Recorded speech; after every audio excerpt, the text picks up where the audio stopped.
What happens when YouTubers try to make a serious horror movie? That was the question that I had when hearing about the new movie Talk to Me. Talk to Me is A24's latest horror film, and it's directed by Danny and Michael Filippo. And the Filippo brothers are YouTubers. They've been in the YouTube game for, I think, about 10 years now. Their channel, Raka Raka, is like wildly successful. Their content mainly consists of horror comedy skits, but they're like extremely ridiculous and over the top. It's like very much that era of YouTube. They made the Ronald McDonald videos, which I guess were super popular.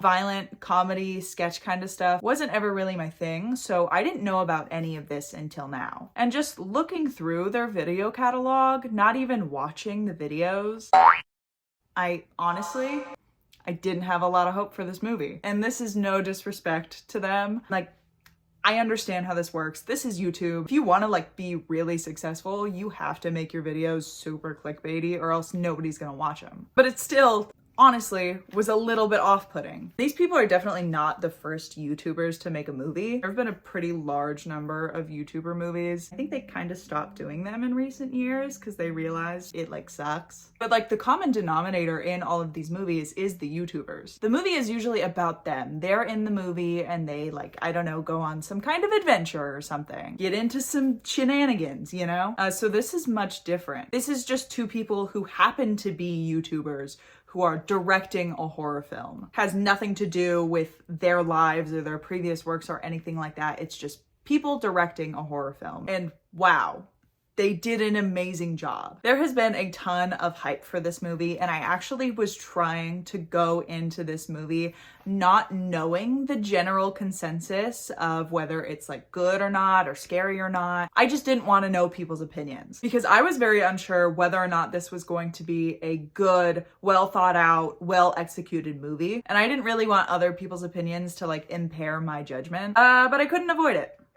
Literally everywhere on social media, people are talking about how amazing this movie is. I saw a ton of people saying that this is hands down the best movie of the year. And I also saw people say that this is the scariest movie since Hereditary. I'm sure that we've all seen Hereditary by now. And when I saw those posts, I don't want to say that it spoiled it for me, but it definitely gave me a good idea of what the general themes in this movie were probably gonna be. If someone compares a movie to Hereditary, you can kind of just guess what that entails. And I saw Hereditary in the theater when it came out. I went in completely blind. I had never seen a trailer. I didn't know who was in it. I didn't know anything about the plot. I don't even think I had seen a movie poster. And I have never had a more horrific and uncomfortable movie viewing experience. So I didn't want to get too excited about this movie, but that comparison kind of made me excited, but also made me very worried because I was kind of getting myself excited and I didn't really want to be let down. And I definitely was not let down. I don't totally agree with everything that people are saying about this movie, but yes, this movie is fantastic. It truly does deserve the hype, and I'm gonna say now, before I even get into like my review, that it is without a doubt the best movie of the year so far, in my opinion, and a lot of other people's. So just a quick little synopsis. When a group of friends discovers how to conjure spirits by using an embalmed hand, they become hooked on it until one of them unleashes terrifying supernatural forces.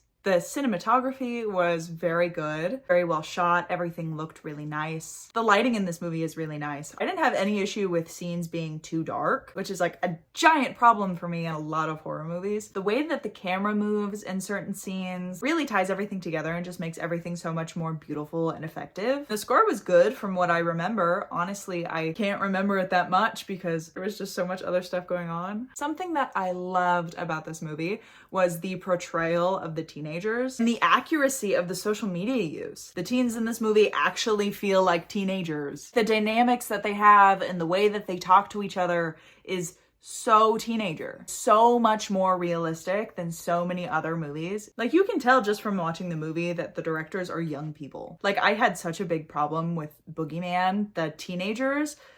The writing for them was so bad. Like, the person that wrote this is just so out of touch with what kids are actually like today. So this was such a breath of fresh air. They have like a really, I almost want to say comforting relationship, which just makes you care about them even more and make you even more horrified and devastated when horrible things happen. But back to the use of social media in this movie, it's portrayed very well. and very accurately. You can tell it's not just some old guy trying to be trendy and just using a bunch of buzzwords he's been seeing on Facebook. It's like actually how teens use social media, and they don't make it too much of a plot point. They don't focus on that part more than what is necessary. They're not trying to just put more phones in the movie to like appeal to a younger audience. I mean, there's crazy shit happening and the teens are all just pulling out their phones and recording, and they're all excited. Everyone always wants video evidence of everything. And this is why we need to stop letting people over the age of 35 make movies that center teenagers in like modern teenage culture, because they don't know what they're talking about. These guys do. We need more people in their 20s and 30s making horror movies, please. I didn't mention this yet, but if you didn't already know, this film is Australian. And usually I do not have an issue understanding Australian accents, but the first, I want to say like 5 to 10 minutes of this movie was a struggle. And honestly, I'm a little embarrassed to say that. It's not even like it's that thick of an accent. Like Scottish people, I cannot understand what you're saying. I have never been able to understand a single Cocteau Twins song. But Australian is usually not difficult for me. But it was weird because it was literally only like the first 5 or 10 minutes. I think that they just happened to use a couple like slang terms in the beginning that I had never heard of, and I could not understand what the fuck they were talking about. The horror aspects in this movie are very good. They're beautifully shot. They are very well executed. The performances during these scenes are just absolutely incredible. Actors did an absolutely fantastic job in making this all feel so real. I'm gonna try to be a little bit more specific without spoiling anything. The first actual like scare that we get in this movie, a scene where Mia is trying out the hand for the first time. I'm not even talking about like the main part, just the first little scare that we get during this part is so good. I don't know if it affected anyone else the way that it affected me, without spoiling it too much. So you're seeing it from Mia's point of view, and it truly gave me a pit in my stomach. The idea of sitting there and having all eyes on you, a room full of people that are staring at you and have their camera pointed at you while you are experiencing something fucking terrifying that you probably didn't actually think was gonna happen. Something that only you are experiencing. Nobody else can see what's happening. Nobody else has any idea what you are seeing. And that is horrifying. This is like how my nightmares feel. Her reaction is so real. The main scare is also fantastic. The camera work that goes along with it is really, really great. There's a lot of movement and focus on certain things. It really brings everything together. And then there's actually a good portion of this movie where I kind of forgot that I was watching a horror movie. So for a little while, it was just like a fun experience. The tone is not very serious. It kind of lifts you up and like makes you a little bit vulnerable. And then the bad shit happens. Like really fucking horrific and gory. Absolutely gut-wrenching. This scene that I'm talking about was so hard for me to watch. Usually when I'm watching horror, even if it's super gory and super gross, maybe, you know, a little disturbing, whatever, I don't have a difficult time watching. I don't feel like I have to like avert my eyes from the screen. It's just this one scene, but I truly felt like I wanted to close my eyes. I wanted to cover my eyes and look through my fingers like a little kid. Absolutely sickening. I did not close my eyes though, just to make that clear. I made sure to watch every single second. It's so good. Everyone did their part so well, especially the main person that this scene is about. And the other person that also has a big part to do in this scene. They have a very emotional reaction to something, and it's wonderful. Again, it feels very real. It's very fucked up, and several parts of this movie are just teens making pretty bad judgment calls and like just not being very smart about the choices that they're making. These are just stupid kids that like are just maybe, you know, not thinking about what the consequences could be, or, you know, even acting a little bit selfishly. They don't give us a lot of backstory for the hand. And by backstory, I mean origin. If you're going into this movie wanting creepy embalmed hand lore, you're not gonna get it. That is not a focus of this movie. The ifs, whats, whens, whys, how pertaining to the hand, they don't really exist in this movie. They're teenagers and nobody really gives a fuck. They're like, yeah, sweet. It's a hand that we can use to talk to ghosts.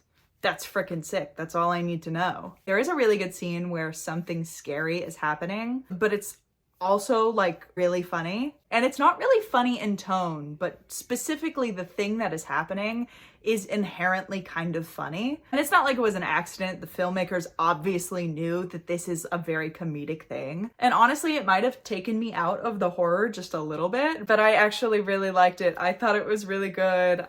It was still scary. Like, it is funny to watch, but like the thought of it happening to you is absolutely horrifying. I mean, it's a little violating. So maybe it won't be funny to everyone, but it's not that serious. This movie has plenty of little scares like sprinkled throughout, and they're really good. They're not too subtle, but they're not like jump scary. The directors obviously are very familiar with horror and are very good at creating like little scares that aren't over the top and obnoxious or just cheesy or stupid. Like, they are very thoughtful. I mean, I'm very impressed that these are two YouTubers that make the kind of content that they do. And I've been complimenting the horror in this movie a lot because it definitely deserves a million compliments. But I do actually wish that we got a little bit more of it. I don't know if that's just me being greedy, but I feel like we didn't get enough. I was needing more scenes that would have like helped cause a more lingering sense of dread. I've been complimenting the horror aspects because they are very well done, but a lot of them didn't actually affect me in the way that I really, really wanted them to. Like, I was really putting myself in the movie, just really, truly experience everything, but it wasn't quite working well enough. I didn't feel as uneasy as I was hoping I would, or as I felt like I should have. Because for me personally, they really weren't that effective. I loved them, but they didn't really get me that much. The big scares did, but the other littler ones, it wasn't quite there for me. I think we were missing a little bit of a setup. I was kind of hoping to get more out of it as well. I was hoping that for some of them they would push it a little bit farther. And this brings me to a specific scene. Mia gets a glimpse into this hellscape that the dead are residing in, and they're like doing fucked up shit. And it is literally, I'm gonna sound dramatic, it is so beautiful. It is horrifying, it is disgusting, it is disturbing, it is depraved, it is sad, and it is so beautiful. It is seriously so visually appealing, so well executed. It's very, very much like looking into a horrible nightmare. A lot of horror, I think, is missing stuff like this. I think that more horror movies need to try harder to create like actual otherworldly places and stuff that like doesn't look real. This shot is just, it's so well done. Literally one of my favorite parts of the movie, which sucks because it is, I think in total, probably 0.8 seconds long. It is so short. You literally just get tiny little glimpses of it for like a second and then it's done. I get sometimes less is more, but I needed more of this. Another thing that was missing from this movie for me was emotional reaction from the characters. This movie was pretty horrific in a lot of ways, and the acting performances were very good, but there was just not enough emotion in some of these scenes. This movie is kind of centered around grief in two different ways, actually. I'm gonna say this, it's kind of a spoiler, not really a spoiler because it's shown in like the first scene of the movie. But Mia is grieving the loss of her mother as it is the 2-year anniversary since her passing. And we do see plenty of emotion from Mia. We see how it's affected her. We can see that in the way that she talks, in the things that she says, in the decisions that she makes. Like, it's very clear that she's like having a really difficult time dealing with this. Another very big event that happens in this movie, we don't get enough of like a reaction. Initially when it's happening, yes, but even after the thing has happened, the situation is still extremely horrific and the characters aren't really treating it that way. They're kind of just acting like, oh no, this sucks, this is so shitty, oh bummer, too bad that happened. And they do talk about how they're feeling and like there is some anger, but it's not enough. I know that most like actual horror fans are probably really sick of everyone talking about Hereditary by now, since everybody's been talking about it since it came out, just nonstop. But people are already comparing this movie to Hereditary, so I'm gonna do it too. Something that worked so well for me in Hereditary was the extreme emotional reaction. And I say extreme, but it was very realistic. It was both of them at the same time. You get the guttural cries from Annie, the extreme anger, just extreme emotion and like manic behavior throughout the movie. And then just the absolute shock and numbness and depression and guilt that Peter feels. And these very extreme yet real emotional reactions are a huge part of why Hereditary was so effective for me. Like, it really helped put myself in the perspective of these characters and feel what they were feeling. And that in itself is horrifying. But putting me in that vulnerable state also helped me be more reactive and receptive to the scares that were in the movie. So everything was just more scary to me. And that's something that I wish that they would have done with this movie. I wish that because grief was such a big point, they would have given us more emotion and helped us feel more like sick and disturbed and sad about everything, because that is a horrifying feeling. And it's hard to feel that way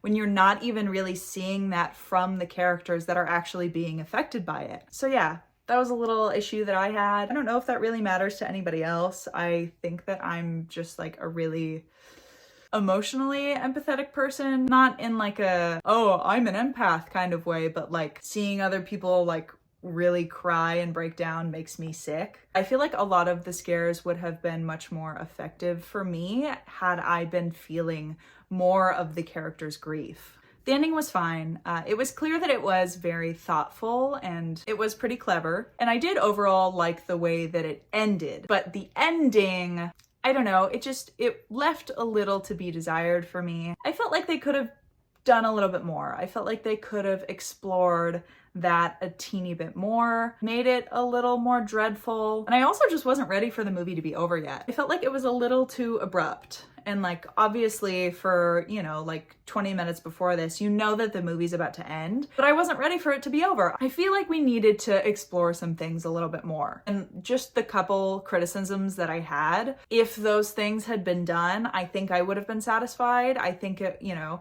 it would have made the movie longer. But regardless, when the credits rolled, I was smiling. It was a great movie. It absolutely lived up to the hype. I did have complaints, but the only reason I even felt the need to complain about certain things was because I felt like this could have been a perfect movie. Ugh, not to talk about Hereditary again. I'm sorry, I know it's annoying. I truly think Hereditary is a perfect movie. I didn't have a single complaint about that movie. Everything was so well executed and affected me in a way that I have never experienced before. And this movie absolutely did have the potential to be perfect, but I am absolutely not complaining that it wasn't. I can't complain that it wasn't perfect, especially because this is Danny and Michael Filippo's directorial debut. This is their first actual feature-length, like real film, not just a 5-minute video of Ronald McDonald shooting a bunch of people. Like, this is so impressive. I definitely agree with people that are saying that this is the best horror movie of the year. It was just so thoughtful, so methodical. Characters were relatable. When people compare it to Hereditary and say it's the scariest movie since Hereditary, I don't necessarily think that it's the scariest movie since Hereditary, since honestly, this movie didn't scare me that much, but it is absolutely one of the best since then. I 100% recommend this movie. I think that everyone should go watch it. For some people, it is going to be very difficult to watch, but I know that some people are going to go see this and be totally unfazed and just not understand why people think it's so scary. Just like people do with Hereditary, you know, not everything is scary to everyone. Not everything is disturbing to everyone. Not everything is effective to everyone. But regardless, even if you don't really find this movie scary, I feel like the vast majority of people will still have a really good appreciation for it. It currently has a 95% on Rotten Tomatoes right now, I'm pretty sure, which is like pretty high for a horror movie. Usually movies are pretty high initially after their release, and then they kind of start to go down later on. So I don't know what's gonna happen with this one. I will try to remind myself to check in like a month just to see if there's any difference. But that's gonna be it for this review. If you've seen the movie, you should leave a comment and let me know what you thought about it. And if you haven't seen the movie, please go watch it. It is so worth a theater viewing. If you're still here and you liked this video, you could totally leave a like. That would be like so cool if you liked this video. I would be so happy if you did that. And if you're interested in seeing more of me, you can also subscribe. I know, but you didn't think that was an option. You should do it. It's like the cool thing to do right now is subscribe to me, who has 0 subscribers. Anyway, thank you so much for watching. I really appreciate you clicking on this video. And with that, I hope to see you next time.